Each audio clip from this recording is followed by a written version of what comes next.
Assalamualaikum warahmatullahi wabarakatuh. Salam sepak bola, teman-teman netizen dan warganet semuanya yang saya hormati. Welcome back to channel Progressive Football.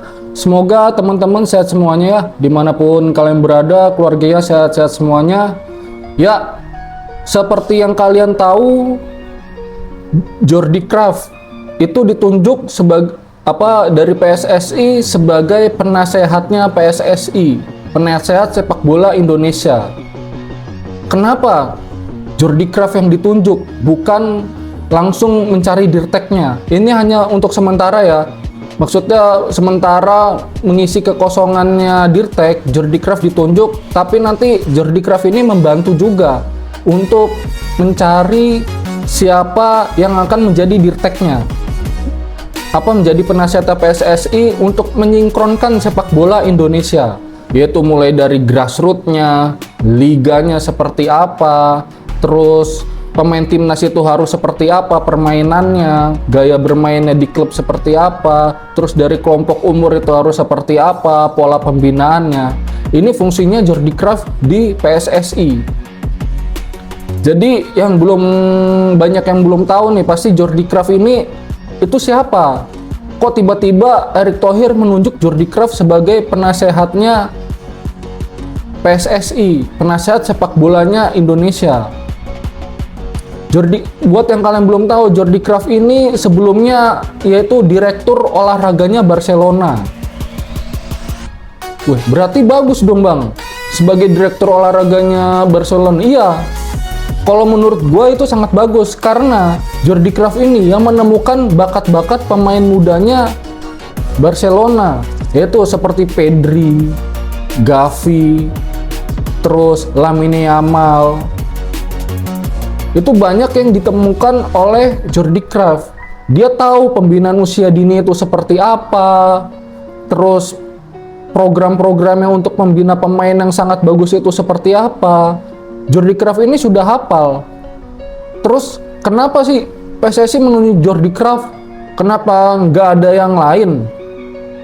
Pertama, PSSI itu sebelum menandatangani bersama Jordi Cruyff ini ada satu kandidat juga, 1-2 kandidat. Ini kata Pak Erick Thohir ya. Yaitu berasal dari Spanyol sama dari Itali. Yang mana Pak Erick Thohir ini memikirkan kalau misalkan nanti penasehatnya atau dirteknya nanti beda dari pelatihnya, nanti filosofi sepak bola ini tidak jadi satu, tidak sinkron.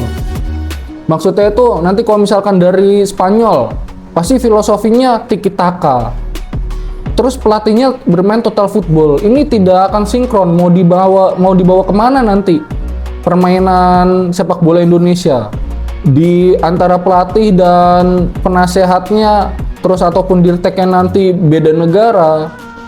Ini nanti tidak saling sinkron, saling gontok-gontokan, adu-adu filosofi ini yang bagus, filosofi ini yang bagus. Oh enggak, gue mau pakai total football ya, tapi total football itu jadul, yang lebih bagus ini tiki taka. Terus yang dari Italia misalkan, permainan bertahan itu lebih bagus lagi, karena dengan bertahan kita dapat menyerang balik dengan cepat. Nah itu kalau misalkan beda negara antara dirteknya itu, yaitu yang gue bilang tadi itu tidak sinkron. Terus dari Jordi Cruyff ini sangat bagus ya, dengan ada penasihat ini, Jordi Cruyff ini akan membedah atau membetulkan grassroots-nya di Indonesia itu seperti apa, pembinaan usia dini itu seperti apa. Jadi apa yang dia bawa dari Barcelona, dia tanamkan di Indonesia. Ini sangat bagus. Pembinaan di Barcelona ditanamkan di Indonesia, karena kalau melihat dari grassroots sekarang, itu masih kurang jelas progresnya seperti apa, terus taktiknya dari setiap SSB itu seperti apa. Kalau misalkan di Belanda nih, dari SSB-nya aja main 4-3-3. Jadi nanti dia naik ke setiap level kelompok umurnya itu, dia akan sinkron sama, karena dari awalnya dari umur misalkan dari 6-7 tahun terus dia sudah belajar taktik. Jadi di Belanda itu tidak hanya hasil akhir terus juara, bagaimana dia cara pemahaman taktiknya. Nah seperti itu. Jadi kalau misalkan dari bibitnya aja pemahaman taktiknya belum ada, ya ini berat nanti untuk ke jenjang berikutnya. Makanya diadakan pembinaan grassroots, yaitu dibenarkan pembinaannya, dibetulkan supaya dari usia terdininya dia bermain sepak bola, dia sudah sangat bagus.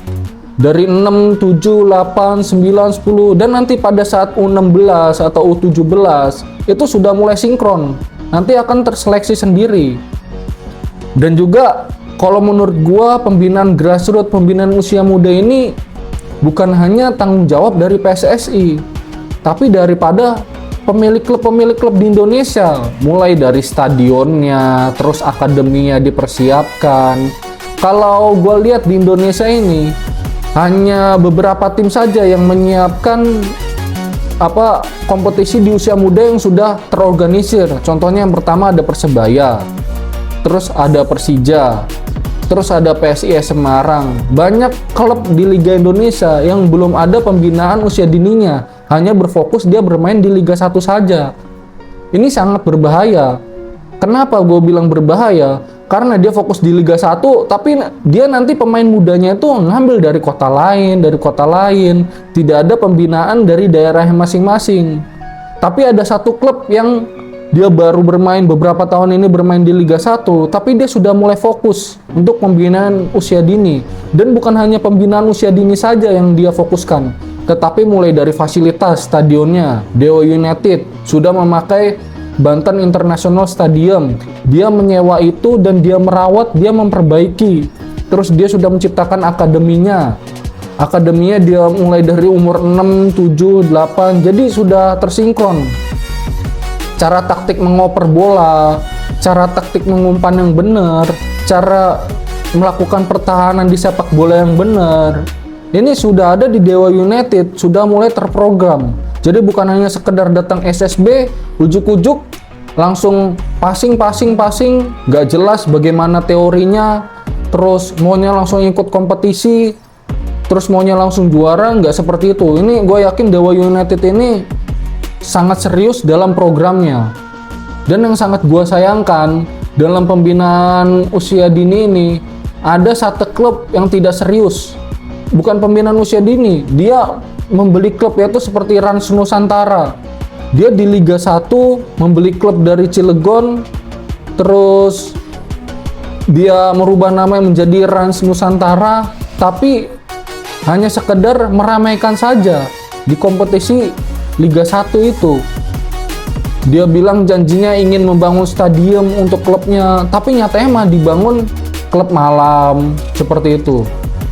Ya, ini semoga saja tidak kejadian dengan tim-tim lainnya, apalagi seperti Persik Kediri, Persita Tangerang nih sudah mulai bangkit ya dari keterpurukannya yang sudah lama tidak terdengar di Liga 1, terus mulai bangkit. Pembinaan usia dininya mulai manajerialnya di Persik Kediri ini udah sangat bagus ya.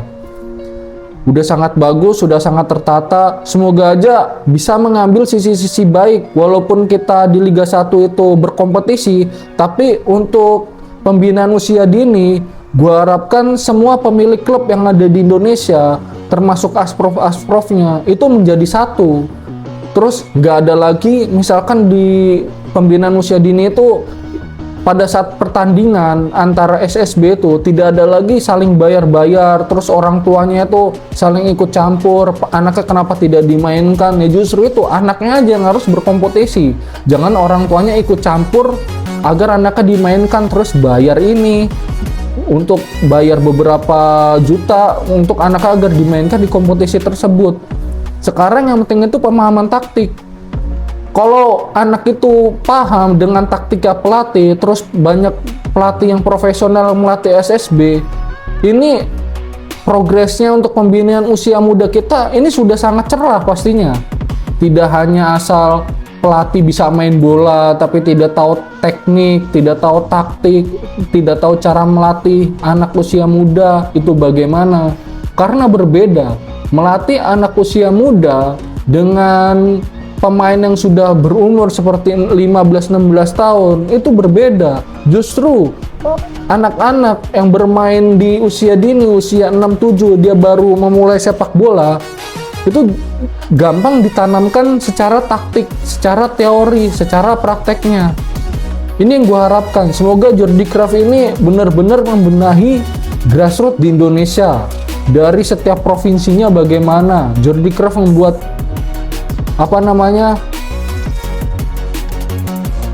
roadmap lah, membuat roadmap yang jelas untuk grassroots, terus masuk ke timnas itu harus seperti apa tipe permainannya, terus bukan sudah tidak ada lagi permainan tarkam itu, walaupun di tarkam itu memang jelas ya untuk kompetisi tarkam permainan seperti itu. Semoga masuk ke timnas tidak ada lagi permainan yang seperti itu. Ini yang gue harapkan dari Jordi Kraft ini, membenahi sepak bola Indonesia. Sambil kita menunggu dirteknya siapa, Jordi Kraft memberikan nasihat siapa yang pantas untuk menjadi dirteknya di Timnas Indonesia atau PSSI. Oke, sekian dari gua Iqbal dari Progress Football, berita tentang Jordi Kraft yang akan membenahi sepak bola Indonesia dari akar rumputnya sampai ke jenjang seniornya, baik di liganya, baik grassrootsnya, itu semoga saja terwujud ya. Selama kepemimpinannya Pak Erick Thohir ini semua aja diberantas, dibenahi pelan-pelan satu persatu. Oke, gue Iqbal dari Progressive Football dan ciao.